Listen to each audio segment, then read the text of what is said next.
How's it going, everybody? Welcome back to the channel. So today we're going to be doing another TikTok compilation. This is part 4. I've done 1 and 2. I will link them up here for you guys. Um, but yeah, this was 4, and I'm going to do 3 as well. So let's check it out. This is by TikTok Reacts. Good channel, so check that out if you enjoyed today's content. If you're an American currently living abroad, what is one time that made you realize that America really messed you up? Okay, so unfortunately, I have more than one of these situations because America. But one that I know specifically that just happened to me recently, I was walking to my car. It was late at night. I was leaving the mall, and this guy was walking behind me, and I was just like, dun dun dun dun. What does he want from me? And I got in my car, and when he walked past, I locked the doors, and I was just like, wait a minute, you're not in North Carolina anymore. And it's so weird because I've been so comfortable here. I've went inside of the store and left my car running because it's super hot in Abu Dhabi, and I'm like, let's leave the air going. But yeah, America has really made me scared to strangers. You know what? I said this in my last TikTok, the part 2, that something funny happened to me, and I was like, I wasn't gonna share it, but then she said that, so now I have to share it. I was at the gas station with my best friend, and there's this guy that got out of the car, and he starts walking towards us, and we were both pretty much crapping our pants, like, what's going on, rolling up the windows, just freaking out. And then he gets up to the window, and I crack it like that much, and he's like, you guys are a bunch of pussies, I was just asking for directions. Like, oh my god, I am so sorry. It was it was embarrassing, but yeah, that's what that was. Which, I mean, it probably should because the world is crazy. But yeah, not in the UAE. It's just not that way. When I was studying abroad in Japan, I got super sick one month, and my host family kept telling me to go to the doctor, and I kept refusing. And when they asked why, I said because I was scared they're going to send me to the hospital and leave me with this huge bill. And then they quickly had to explain to me that that's not how it works, and if I actually needed to go to the hospital, I would not leave with a $6,000 bill just for IV fluids and ibuprofen. Yeah. So, as an American, And every single time you go to the hospital, for me personally, I always feel like they think I'm just coming in to try to get drugs. It's like, I'm sure some people do that, but you cannot treat us all like that. Like, be good at your job and be able to tell if someone's just coming in to try to get drugs, or if they're coming in because they're in pain, or, you know, come on, America. living in New Zealand for the last 2 years, I have definitely had a moment of clarity where I realized how the American healthcare system is. So I was watching this cooking show with my boyfriend, and the girl who wanted to win, she wanted to win because she had all these medical bills she needed to pay because she was in a hit and run. So she was hit, obviously, and her legs got super up. But I was like, wait, why is she paying $80,000 in medical bills because she got hit?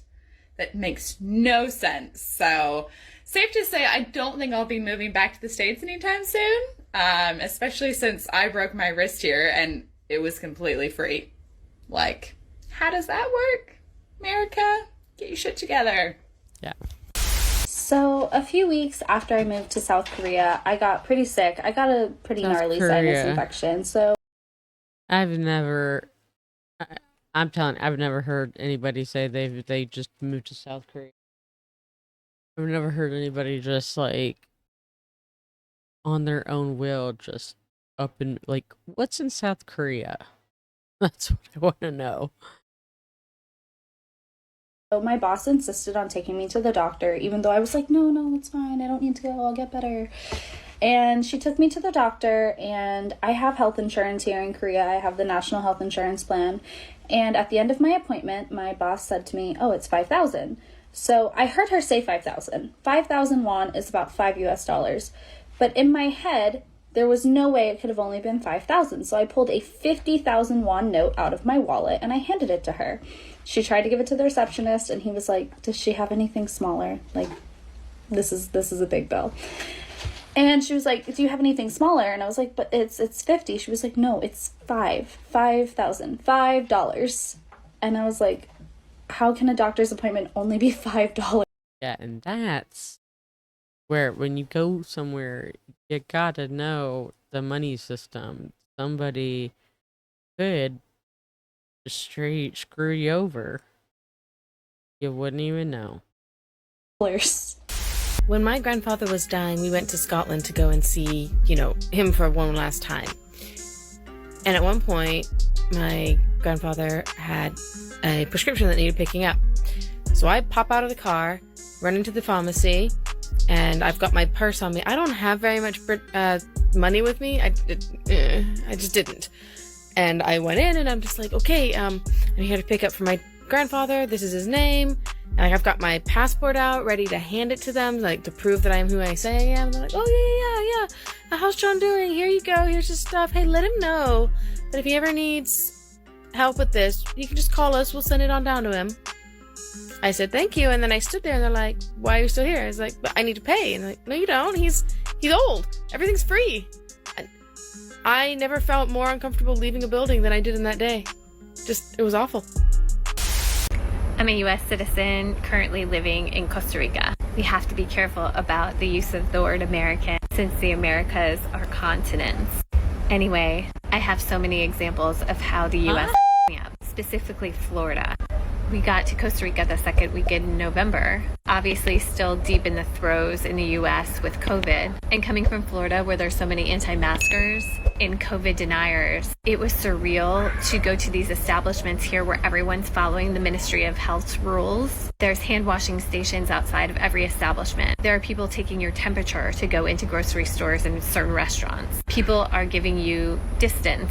Everyone is compliant with masks. And I found myself so defensively postured, ready to argue because I had gotten into so many arguments in Florida with anti-maskers and COVID deniers. It's amazing when people don't politicize a virus. So I don't currently live abroad, but I grew up abroad, and I have so many. The first one is Common Core Math. This one didn't mess me up as much when I was living abroad as much. This one is Common Core Math. This one didn't mess me up as much when I was living abroad as much. Common Core Math? As it did when I moved back, because believe it or not, when I was growing up, I was taught to understand the inner workings of the math. Like, I understood the math. I understood what was happening in the equations. I knew what they meant. But when I came back, the people that were getting A's on tests, like doing the best in math, had no understanding of what was actually happening in the math. I remember having like right on right answers, and I would be getting marked down because I wasn't using the Common Core Math. And then when I tried to use the Common Core Math, I didn't know how to do it because it was just steps, and I didn't understand what was going on in the math, and I wouldn't do well. Like, oh my God. So I live in Paris, and 2 months ago I got hit by a taxi relatively hard. I fell down on the street. All these people came, they picked me up, they brought me over to a bench. Someone from a restaurant brought me a glass of water. Another woman gave me a handful of coins, and I was like, I don't need your money, it's okay. And she was like, sweetheart, this is your money. It fell out of your pockets when you got hit by the taxi. And I was like, Sonic the Hedgehog vibes, great. The man who hits me goes to call the ambulance, and I said, stop. Do not call the ambulance. That will cost me $3,000 to $5,000 because that's what an ambulance costs in America. And he was like, what are you talking about? An ambulance is €7. I was like, oh my God. Remind me to twist my ankle on my way home from the club, and they'll give me an IV so I won't be hungover the next day? Catch me at the hospital. This is lit. I'm answering this, but kind of the opposite. I'm an American who was born abroad and then moved to America. I moved when I was 8, and I went from a really nice school to an American public school. And on the very first day, I came in with a snowsuit in one hand and a pair of slippers in my other hand. I was like, where do I put this down? They looked at me like, no, you don't need a snowsuit for class. What? We lived in Sweden, so if you were going to go to recess, there there was a fair chance that you might need a snowsuit sometime. So I was embarrassed, my mom took it back, and then I heard a ding ding ding above the speakers. When I tell you I was not prepared for 20 to 30 8-year-olds to stand up in unison, place their hands over their heart, and start chanting together, I don't think I can explain how weird that was. And then, nobody taught me the Pledge of Allegiance. From then on out, they just assumed I knew it. And that's just American arrogance for you. That is so weird. Like, Ada, I don't know how old she is, but yeah, when I was younger, I got up every single morning and sang the Pledge of Allegiance with the whole entire school. And that was just a thing. I don't think anybody really thought anything different. I don't know. It is weird. So I live in Stockholm, Sweden, but I'm from Nashville, and I used to have the best job ever in Nashville, but I was always paranoid about getting fired for no reason, because that happened to a lot of people at my company. People get fired and no one would say why. Like, they would just drop in the group chat and be like, this person's not with us anymore. We'd be like, okay. So when I was applying for jobs in Sweden, I would like tell the employer, I'd be like, oh, job security is really important to me because I don't want to just like show up one day and find out that I'm fired. They were like, what are you talking about? Like, that's illegal. I was like, huh? And long story short, it's like completely impossible to fire someone like in Sweden. The company has to prove that you either killed somebody or that like employing you will make them bankrupt. It's like so much work to try and fire somebody. Wow. But you can quit whenever you want depending on your contract. But yeah, all my employers were like shocked to hear that I could get fired tomorrow and they didn't have to tell me why. Thanks, Sweden. I chose to do this even though I'm a Canadian and we have free healthcare, but the reason I'm doing it is because everyone talks about healthcare with this stitch, and guess what?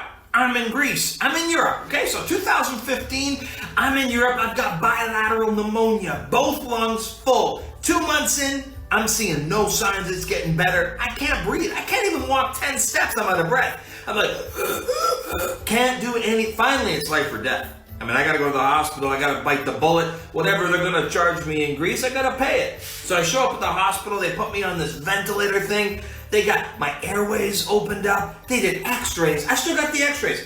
They did blood work. They did everything. They told me what I had. They gave me 3 different types of meds. And when I go to leave, you know how much they charge me?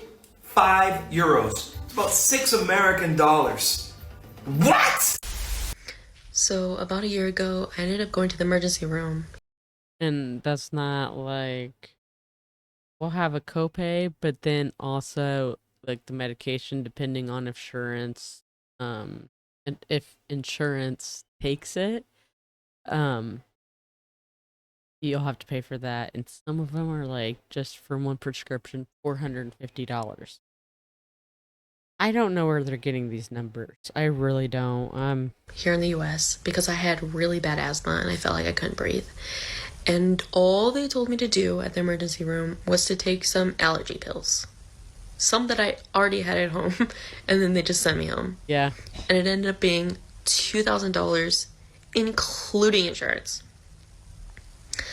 Back up to 2 years ago, I was in China, and I had to go to the emergency room for the exact same thing. And I was like, thank God I got the study abroad health insurance, because I'm going to the emergency room right now, and I'm really afraid how much it's going to be. Okay. Ended up going to the emergency room, and in the end, I paid $4 without the insurance. Didn't even need it. It was $4. $4.